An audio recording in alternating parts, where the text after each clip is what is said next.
Hi everyone, welcome and thank you for joining us today. My name is Jean, the Digital Event Coordinator at Connecting Up and TechSoup New Zealand. We are part of the Info Exchange Group, a not-for-profit social enterprise that tackles the biggest social challenges by creating use of technology. Today, I'm very excited to welcome you to join the Cybersecurity 101. Do you know how to keep your organization secure with Maurice?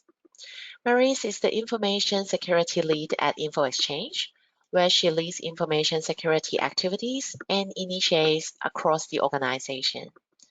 Over the last year, she collaborated with internal stakeholders across the organizations on development and establishment of an Information Security Management Systems, ISMS, aligned to an international standard, ISO/IEC 27001. Having such a system in place facilitates a continuous improvement process on the information security and risk management practices. All right, before we begin, we have a bit of housekeeping. So we really encourage you to ask questions as many as possible. So please just put your questions into the chat box or questions box, and we'll get them answered at the end of the webinar.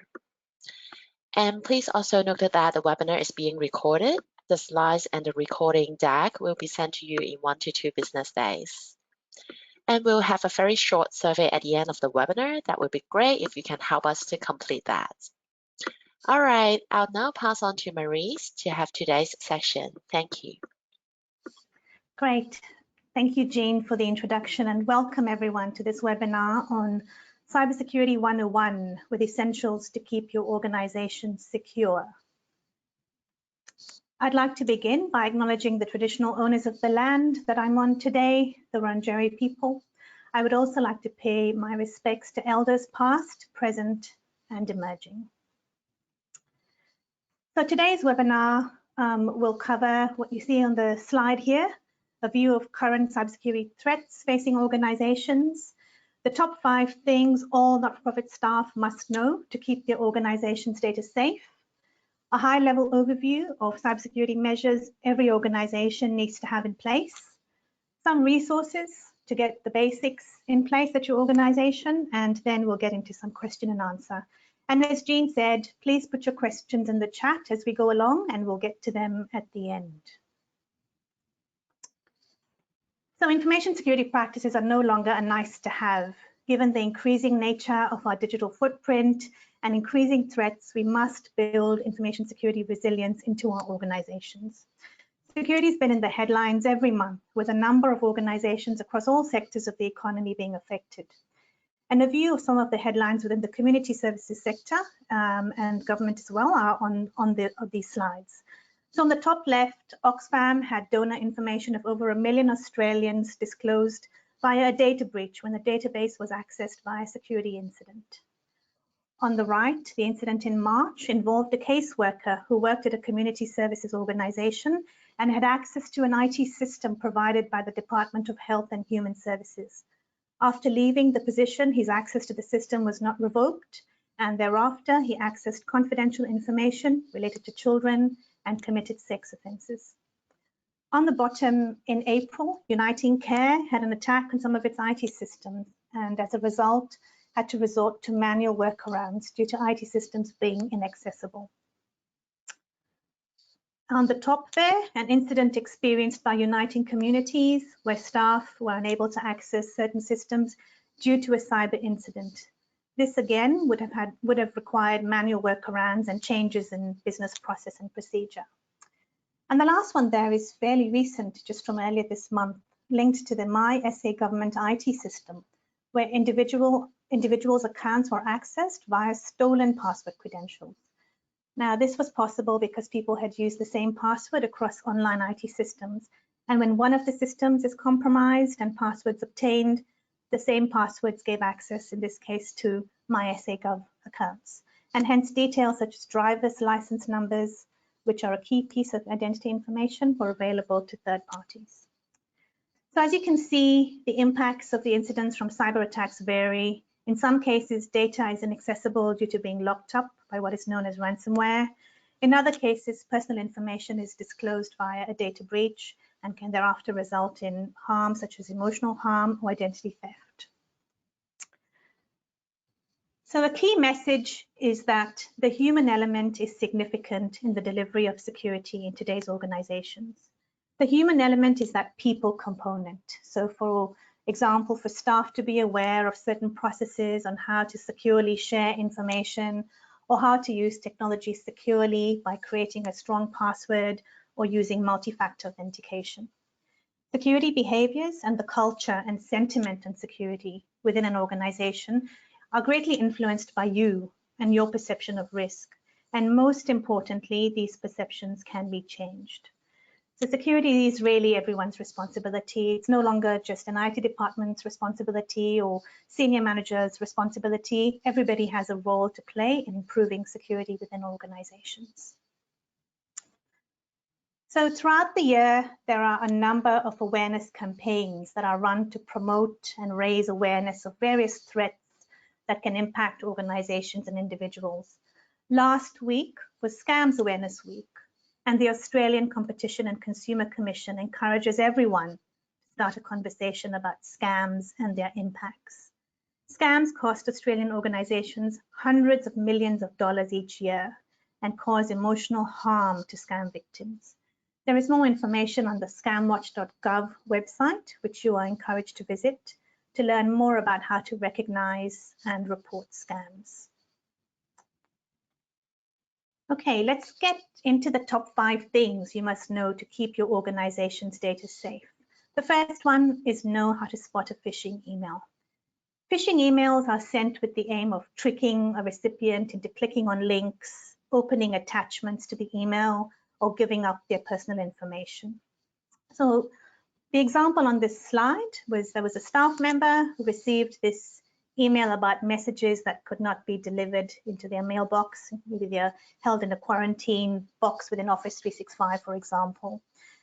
Now, if you look at the time, this was sent quite early in the morning, 6:20 a.m. So it would have been one of the first emails potentially that staff members saw when they opened their email box that morning. So at that point, then I go, let me have a look at what I have to do, see this email, and they clicked on the review button. And at that point, they were presented with what looked like a standard SharePoint login page with their username already filled.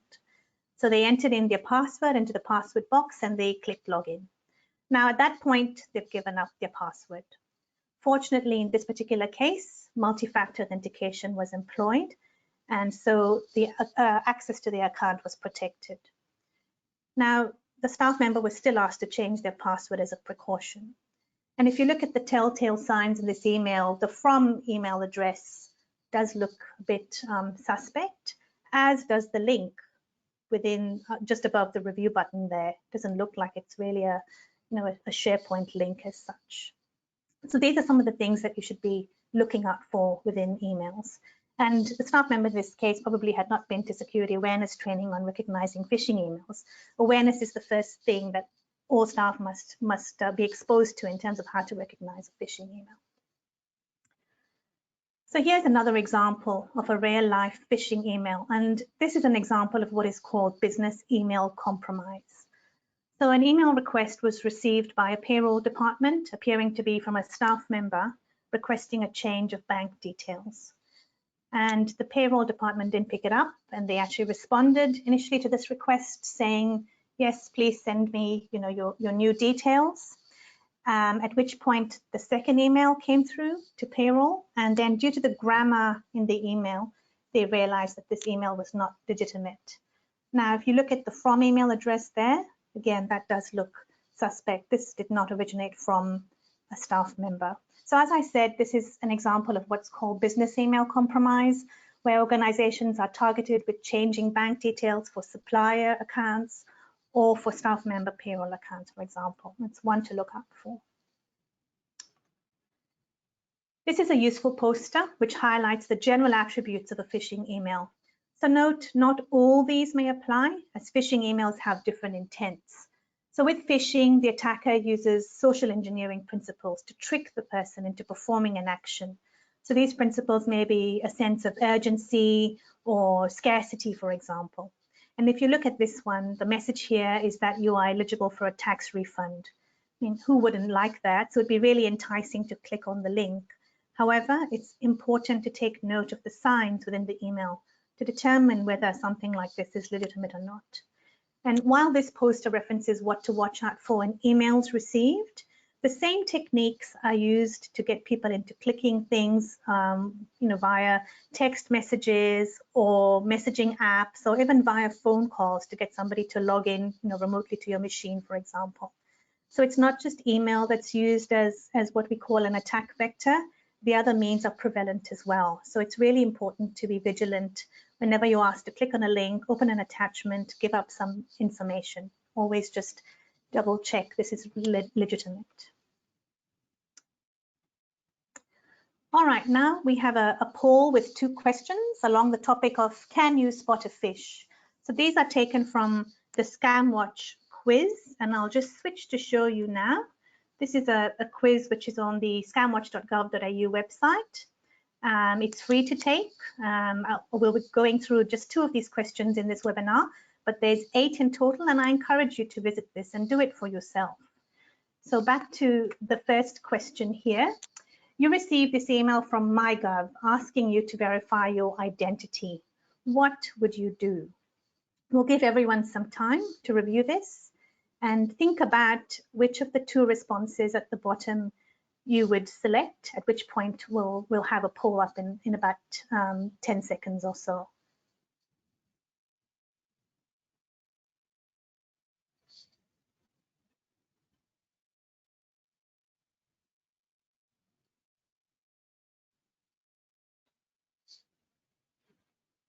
Okay, great. If we can have the poll up now, please, Jean. For sure, no worries, Maurice. All right, I'll launch the first poll. So I'm sure all of you can see the polls right now. And please choose the answer. A, click the links that it looks illegitimate. B, delete the emails and it's a scam.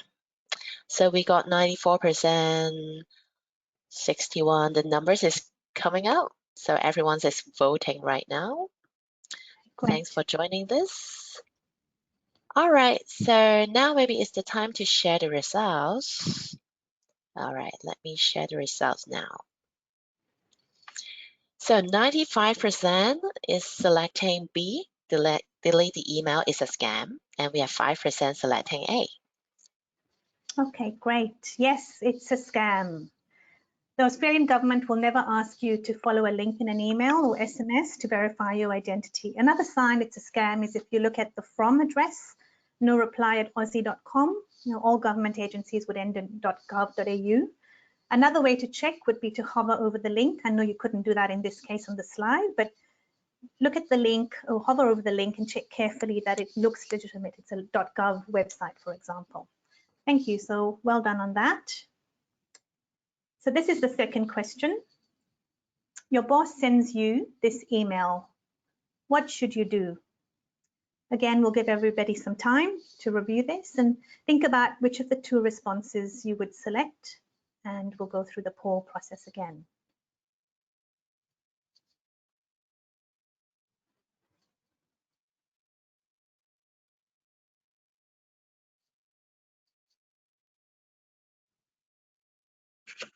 All right, so I'll launch the second poll. Thank you, Jean. Lovely. All right, so all of you seeing the polls now, please select the answer, A or B. So we have 65% voted, 73, the numbers is keep coming up. 78, 80%. So I guess just a few of you left. All right, so let me launch the poll now. Launch the results, I mean. And now we have 71% choosing B, ignore the email and contact IT. And A is 29%, buy the gift cards. Great, thank you. So the correct answer is ignore the email and contact IT. This is not your boss. If you look at the sender's address, you have to look very carefully, but if you look at the I there, It's not your typical, English eye. This is something called typo squatting, where URLs or email addresses can be changed to a different format. So in this case, you would, let your manager know and your IT team know. And this is a common scam that's been around for a while in terms of gift card purchasing. So always good to let IT know in terms of, scam emails received, because they can adjust filters on the IT side to block these sorts of emails from reaching your staff.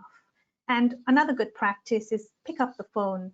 If you look at the email there, can you buy 10 $100 gift cards for me ASAP? That's the sense of urgency we spoke about earlier. In this case, always just pick up the phone, and if your boss is busy, you can wait and just pick up the phone and say, did you ask me to do this? That's always a good practice. All right, thank you for that, Jean. Second point here is to know where to store sensitive information. So we're back to the top 5 things. This is the second. Sensitive data such as health data and client records should only be stored in certain places. So client data in a client and case management system. If your organization has not made it clear where you should store certain data so that it's protected appropriately, which means, in terms of access protected, it's backed up, etc., then you must ask. A number of data breaches happen due to human error and people not storing or sharing information securely. Information is a key asset of an organization, and it has value, so it must be protected. And this is particularly true for sensitive information like health data and client records. Now, many organizations we work with only store client data in a client and case management system. If it's stored on a laptop and the laptop is stolen or lost, for example, then that data could potentially be exposed to a data breach. So ensure you are storing this type of information where it must be stored. The third point of the top 5 is on using good password practices. A good password may be based on a phrase that you know. You could compose the password by picking out the first letters of each word, capitalizing some and adding in some digits. And it's really important to keep your personal details out of it. It's also important not to reuse passwords, because if a password is compromised from one system and has been reused on another, it's easy for an attacker to get into this other system. This is what we saw earlier with the example of the MySA IT system that was compromised. If you do need to write passwords down, store them securely. So not on a post-it note on your screen. And if you have too many passwords to remember, consider a good password manager or talk to your IT team about getting one for your organization. Now, the next point there is about multi-factor authentication. If you do not have this implemented, you should speak to the person in charge of IT and ask why you haven't got it. Multi-factor authentication, also known as MFA, is the practice of using a password and another factor to log into a user's account. So some of the screenshots on the screen there are using smartphone apps like your Microsoft Authenticator. And through that app, you get the second factor or token, which is like a 6-digit number that you have to enter to log into a system in addition to your password. So that's really become a best practice in terms of multi-factor authentication, particularly for your key IT systems or systems that store sensitive data. And the last point there, it's best not to share IT system accounts and passwords, but understandably, this is not always possible. If you share accounts, be cautious of how you share the password with others who need to know the password. And it's also best to change the password if someone who was using your account and knows the password leaves your organization. Fourth, keep your device secure. That means physically protecting it, not leaving it out in the open, in the car, for example, for others to see. It's also good practice to lock your screen when you step away from your device. As in this case, any information you have open is protected and the access to your device is also protected. At this time, a number of people are still working remotely, and if your machine is used by your children, for example, be aware of what they're doing on it. If they're installing games, sometimes games can have malicious software known as malware installed with it. And the same if they're accessing online games. Be aware of what websites they're going to and tell them they shouldn't just be clicking on things online, because that could potentially download malicious software onto your device.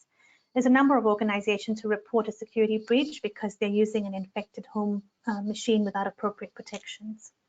And if you're using your own device, bring your own device, or BYOD as it's known, such as a mobile phone or other device for work, make sure that you're clear on what your organization expects in terms of what data you can store on there and what you can't.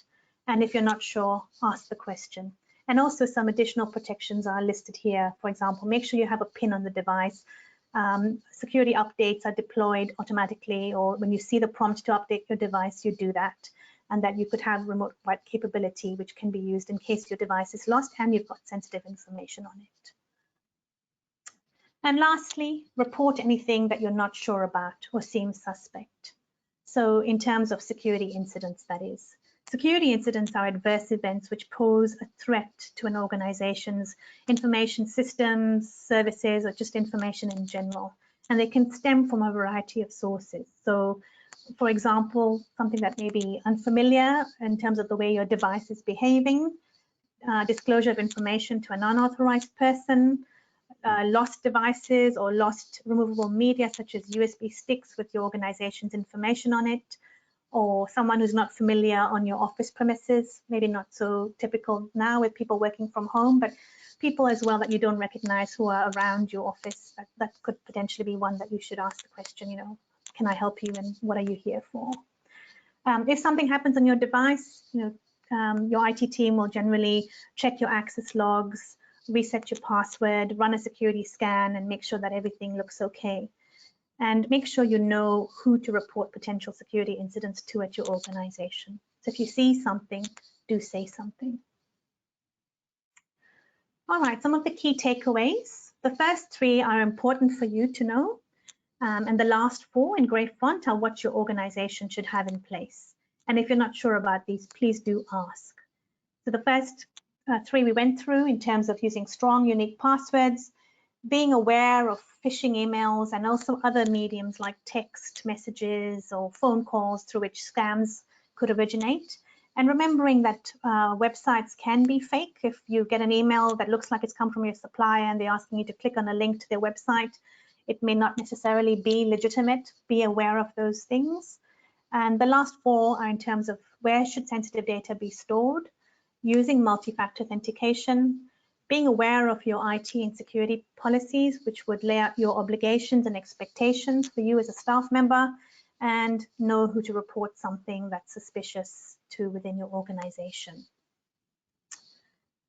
All right, this is a listing of some useful resources. The Digital Transformation Hub has a range of guides on cybersecurity and other topics such as IT management, digital marketing, information systems, and technology foundations. There's also the option to book an expert consult session with technology advisors, and you're strongly encouraged to visit these links.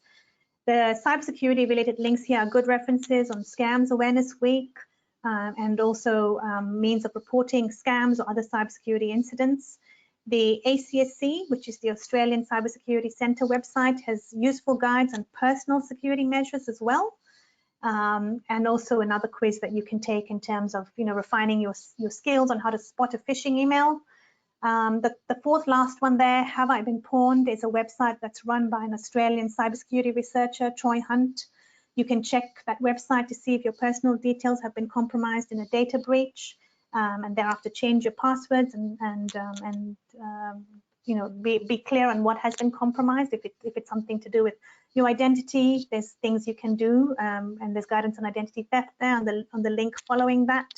And the last one there is also some Microsoft Office training options that you may find useful. All right, that comes to the end of this webinar. If you found the content here useful, please do encourage other people to come for the next webinar, which will be held via Connecting Up. Next year. This is the last one for the year. The next one will be on Wednesday, the 16th of February as a lunch and learn session from 1 to 1:30 p.m. All right, thank you very much. And now open for questions and discussion. Thank you very much, Maurice. All right, so let's have a look at some questions here. Let me see.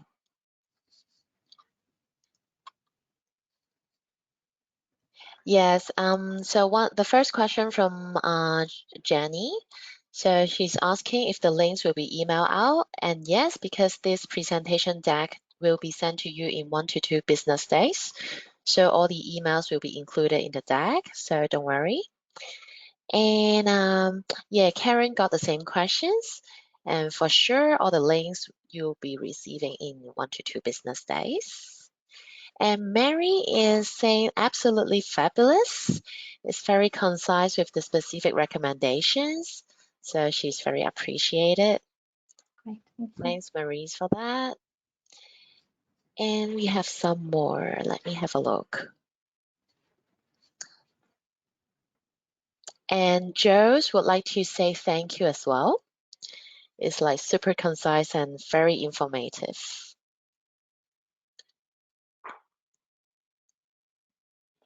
And Mary is asking what percentage of NFPs is having had trouble, like roughly. Sorry, is having what trouble, Jean? I didn't get that. I guess the trouble, Mary, if you want to specify it, I guess the trouble is having cybersecurity issues, All right, phishing okay. emails. Yeah, I don't have statistics on that, Mary, but I do know that, generally the threat landscape, is prevalent across all sectors of the economy.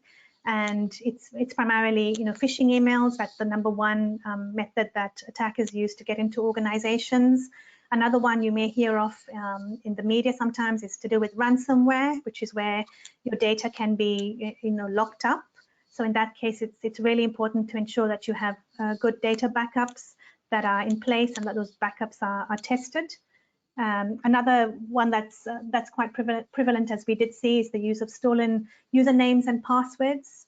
So making sure that you use multi-factor authentication, you don't reuse passwords across systems. Those are really important things to have in place. Absolutely. Thanks for that.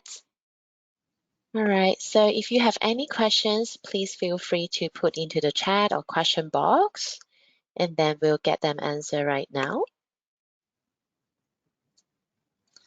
All right. All right, so Mary is having a questions. So are the NFPs more susceptible due to volunteer workforce? That's a great question, Mary. And I would say yes. Yes, that's one to look out for. So volunteers often fall through the cracks of your human resource, onboard and offboarding processes. So in terms of, giving them access to systems and removing the access when the volunteer leaves, or for example, if it's an account that's used in common across a number of staff and volunteers, and it's access to sensitive information, changing the password when the volunteer leaves and following the appropriate offboarding process. So yeah, that's a really good point. One to keep on across in terms of the volunteer management, and also being a volunteer, when you have a staff member, you have an employment contract, and there's obligations within your contract in terms of upholding policies and so on. So you need to be clear on what the obligations are on volunteers and the volunteers that engage with your organization in terms of maintaining confidentiality and so on. So yeah, I would say that's one to keep on top of. Good question. Lovely. Thank you. We have Ben. Is it better to scan the installer before install the software? To scan the installer, what particular Yeah. software is that, Ben? You want to elaborate a bit more? Let's see what's Ben's response. So Ben, if you would like to let us know more specifically what kind of installer so that we can get them answer more concisely. Yeah, Or maybe just he's in talking about response to that. something in general. Okay, in response to that, I would say it's good to have an antivirus software on your machine in general, antivirus or anti-malware software that's kept up to date, because in terms of any suspect add-ons that may come with an installer, if you have good antivirus software, it should be able to pick that up, depending on, of course, what it is that you are installing. Also making sure that you've obtained it from a legitimate source, and that there's technical means of checking that as well. So that would be one that's important to do. Yes, absolutely. And we have Robin. How can you stop receiving continual phishing emails apart from blacklisting them continually? Yeah, that's a great question. It's a moving landscape. It's not one that's a silver bullet answer. So it's really about training your staff, as we've done here. And there are technical means as well to prevent phishing emails from reaching staff, although, like I said, it's not a silver bullet. So talk to your IT team if you're keen on those. There are some which I can reel out a couple of acronyms. One is called Sender Policy Framework, SPF. Another one is DMARC, DMARC. So there are a couple of technical means that you could put into place on your infrastructure to ensure that your organization's email addresses, for example, if you have an info at email address within your organization, that they're not spoofed, what's called spoofing, where their email addresses are impersonated. That's one thing that you could do, as well as training your staff, making sure you have process in place. So we saw the example of business email compromise. So if it's to do with the finance process and releasing funds, make sure that you've got an additional checkpoint. I've received this from you, pick up the phone and ask the question, did you send this to me? So it's all about keeping across the types of phishing scams or emails that are going on, particularly to do with business email compromise, and making sure your processes are aligned there within your organization. I hope Yes, that answers your totally. question. Yep, for sure. Let me see if there's any more questions. So just now, Maurice, when you mentioned about those names, would you mind if you can just send me, and then in the follow-up email, I'll just send to the audience Sure, so I that will they do. will have, they will have the ideas. Thank you for that. So don't worry about like missing those letters. We'll get it sorted and send it to you guys. All right. So I guess that's pretty much today. All right. Looks like we got one more. All right. So everyone is saying thank you very much. It's a very useful, very informative sections. Thank you, Maurice. Thank you. Glad to hear it. Hope you find the resources useful. Yeah, that would be great. And do you have anything to add before we move to something else? We got a little credit events for next event. But before we do No, that, I'll just let Maurice to add yeah, anything if you nothing wish. else from me, Jean. Thank you very much. No worries. All right. So let me now share my screen